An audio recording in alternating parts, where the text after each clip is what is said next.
تو اس وقت میاں صاحب نے فیصلہ کیا کہ نہیں، میں بااختیار وزیر اعظم ہوں اور میں بااختیار وزیر اعظم ہی بن کے دکھاؤں گا. اور انہوں نے غلام اسحاق خان کے ساتھ وہاں پر اپنا جسے کہتے ہیں نا کہ پروگیٹو جو اپنا تھا ایز پرائم منسٹر، وہ ایکسرسائز کرنا شروع کر دیا. وہ خان صاحب کو برداشت نہیں تھا. وہ آل پاورفل پریزیڈنٹ تھے ریاست کے، یعنی کہ وہ فوج کے نمائندے تھے اور وہ ان کو ریزسٹ کرتے تھے. اور اس دوسری دہائی میں دوسری جو تھی پرائم منسٹرشپ، اس کے دوران پرائیویٹائزیشن بھی ہوئی، اس کے دوران گروتھ بھی ہوئی، اور اس کے اندر جو لبرلائزڈ انویسٹمنٹ تھی وہ 18% میاں صاحب کے زمانے میں سیکنڈ دہائی میں انکریز بھی کی. لیکن اس کے باوجود 1990 کی دہائی کو بعد میں اینالسٹ نے جب اس کو دیکھا پرکھا تو اس کو ضائع شدہ دہائی کہا جاتا ہے، یعنی کہ the lost decade of Pakistan. میں تو سمجھتی ہوں کہ زیادہ تر وقت پاکستان کا لاسٹ ہی رہا ہے. جس طرح ہم نے یہ پروگرامز کیے ہیں جو پھر بھی اب بار بار چیز باور ہوتی ہے کہ it's been a lost history of Pakistan and we haven't really made the kind of progress that we should have made. خیر، جب میاں صاحب نے پھر فائنلی فیصلہ کیا 1993 میں کہ میں ڈکٹیشن نہیں لوں گا، انہوں نے یہ الفاظ ٹی وی پہ آ کے کہے، اور کیونکہ ہی تھاٹ کہ غلام اسحاق خان کی بہت زیادہ انٹروژن تھی انٹو ہز گورننس، تو انہوں نے یہ فرما دیا کہ میں ڈکٹیشن نہیں لوں گا. تو پھر افواج پاکستان اس وقت جو تھے، آصف نواز صاحب تھے، general Asif Nawaz Janjua was at that time chief عوامی اسٹاف. اور اس کے بعد میاں نواز شریف کی حکومت کو غلام اسحاق خان نے چلتا کیا.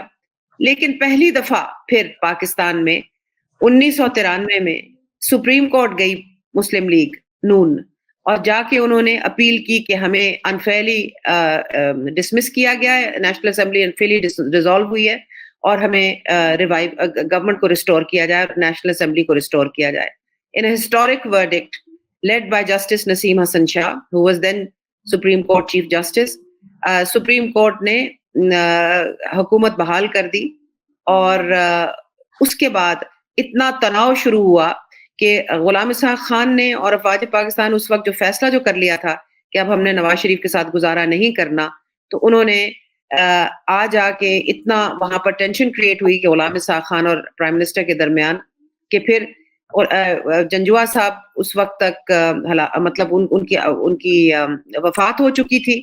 وحید کاکڑ صاحب چیف عوامی اسٹاف بنے، اور فائنلی وحید کاکڑ صاحب کو انٹروین کر کے، جسے فیمسلی کاکڑ فارمولا کہتے ہیں، آج تک غلام اسحاق خان نواز شریف کو واپس بھیجنا پڑا. اور 1996 میں 1996 پھر الیکشن ہوا، اور اس کے ذریعے بینظیر بھٹو صاحبہ پھر اقتدار میں آئی. بالکل دوبارہ سے وہی ایک سائیکل جو ہے ہم میوزیکل چیئرز. جی، میوزیکل چیئرز. اور یہ بتائیے کہ آپ اس زمانے میں 93 سے 96 دوبارہ دور اقتدار ہے بینظیر بھٹو کا، 3 سال سے کم کا عرصہ تھا، کیونکہ 96 کے اینڈ میں ہی ان کی دوسری گورنمنٹ کو بھی فارغ کر دیا اس وقت کے پریزیڈنٹ، جو کہ ان کی اپنی پارٹی کے جو ہے بڑے کلوز ایسوسیٹ تھے، فاروق لغاری صاحب. اور انہوں نے ان کی گورنمنٹ کو فارغ کر دیا، اور اس نومبر میں غالباً یہ ان کی گورنمنٹ ڈسمس ہوئی. اور اس سے پہلے جو ہے بینظیر بھٹو کے بھائی مرتضیٰ بھٹو کو بھی قتل کر دیا گیا کراچی میں، اور اس کا الزام جو ہے وہ بینظیر اور آصف علی زرداری کے اوپر ڈالا گیا، جو کہ کبھی پروو نہیں ہوا. اور جو اس کا ایک کمیشن بھی بنا انکوائری کا، اس کے مطابق یہی پتہ لگا کہ وہ بیسکلی جو ایک کنسپریسی تھی، اور اس کو یقیناً کسی نے چیک بھی نہیں کیا بعد میں. تو یہ ذرا تھوڑا سا اس کے اوپر چلتے ہیں آگے کہ یہ جو پورا جی ٹینیور جو تھا، اس کے اوپر ذرا بتائیے تھوڑا. میں رضا ایک بات یہاں کرنا چاہوں گی، وہ یہ کہ ایک مرتبہ بی بی شہید ہمارے گھر آئیں، اور اس وقت کیونکہ ایک ان کے ساتھ بے تکلفی بھی تھی، and I guess I was very green behind the ears, and میں اس وقت اقبال حیدر مرحوم بھی ان کے ساتھ آئے، اعتزاز احسن صاحب بھی آئے، اور وہ بس ایسے ہی اچانک she dropped in for a cup of coffee جب لاہور آئی ہوئی تھی. موبائلس تو ہوتے نہیں تھے. تو میں اپنی دوست کے گھر گئی ہوئی تھی. تو میری ایک یہاں پر ملازمہ تھی میرے گاؤں سے.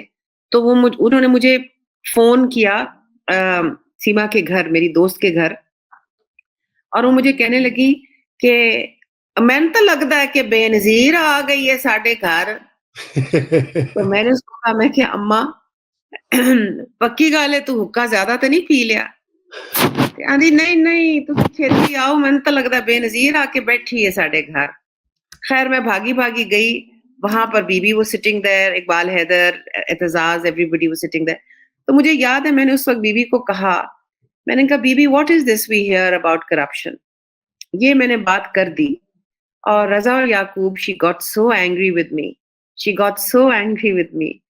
And she said, there are two things here you don't understand. Then she said, برے وقت کے ساتھیوں کو کیسے ہم نہ کریں کہ اگر وہ نوکری مانگیں. One thing she said, then she said کہ there was no corruption in Pakistani politics in the 1970s. جو کرپشن تھی وہ بیسکلی ضیاء الحق کے زمانے میں آئی جب انہوں نے پارٹی لیس پارلیمنٹ بنائی, اور انہوں نے 85 کے بعد اپنے سارے ایم این ایز کو ڈیولپمنٹ فنڈ دینا شروع کیا, ایم پی ایز کو ڈیولپمنٹ فنڈز دینے شروع کیے. اس کے ساتھ پاکستان میں بہت کرپشن پالیٹکس میں آ گئی, کیونکہ ڈیولپمنٹ فنڈ پہلے اس طرح کر کے نہیں دیے جاتے تھے. دوسرا, انہوں نے کہا کہ جو انہوں نے بیوی نے کہا کہ جو امریکن ڈالر افغان جہاد کے لیے آئے تھے وہ بہت حد تک ضیاء الحق اور اوپر کا جو ایشلونس تھا انہوں نے کریم آف کر لیا, اور انہی کی اولادیں پھر سیاست میں آ گئی. اور انہوں نے کہا کہ وہاں سے بگ منی کا عنصر شروع ہوا. اور اس نے کہا کہ بی بی نے کہا کہ we have to compete with them. یہ آف دا ریکارڈ بات کر رہی تھی. If we have to stay in politics and compete with them, what are the options? Because پیسہ جو تھا وہ پاکستان کی سیاست کا ایک بہت بڑا حصہ بن گیا. اور ان 90 کی دہائی میں رضا یہ چیز بار بار نظر آتی تھی. جب فلو کراسنگ ہوتی تھی, لوگ خریدے جاتے تھے, بکتے تھے, تو یہ پیسے کا جو سارا عنصر تھا اس دہائی میں یہ بدقسمتی سے بہت زیادہ نظر آنے لگا. اور اس زمانے میں بہت بڑی پولیٹیکل فارچونز بھی بنی. بالکل فارچونز بھی بنی, اور وہ یہ سلسلہ ایسا بن گیا روش یعقوب کہ وہ 90s کا جو آج بھی جو پاکستان میں اس وقت ہو رہا ہے, الیکٹیبلز ادھر سے ادھر ادھر سے ادھر, ہر 2 سال کے بعد. ابھی ہم نے دیکھا 2018 کے الیکشن سے پہلے الیکٹیبلز کا ٹولہ جو ہے وہ سارا گیا پی ٹی آئی میں.